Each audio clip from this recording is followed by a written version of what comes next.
गांव के बाहर एक पुराना कुआं था जिसे लोग काला कुआं कहते थे। कहते हैं कि उस कुएं के पास जाने की हिम्मत रात में कोई नहीं करता था।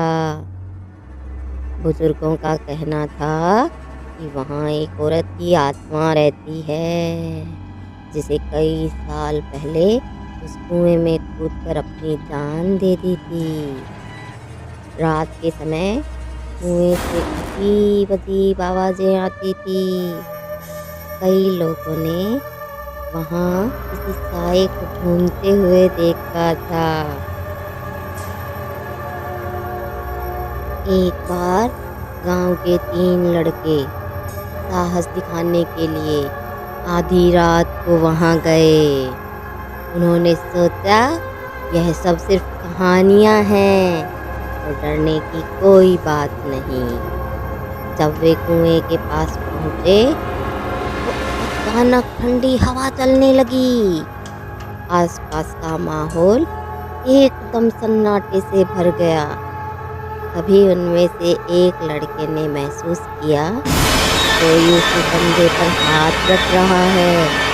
उसने पीछे मुड़कर देखा लेकिन वहाँ कोई नहीं था। अचानक कुएं से किसी औरत के रोने की आवाज आने लगी। तीनों लड़के डर के मारे कांपने लगे। तभी कुएं के पास एक सफेद साया प्रकट हुआ। वह साया धीरे धीरे उनके करीब आने लगा। उसकी आंखें आग की तरह जल रही थी और वह जोर जोर से हंसने लगी।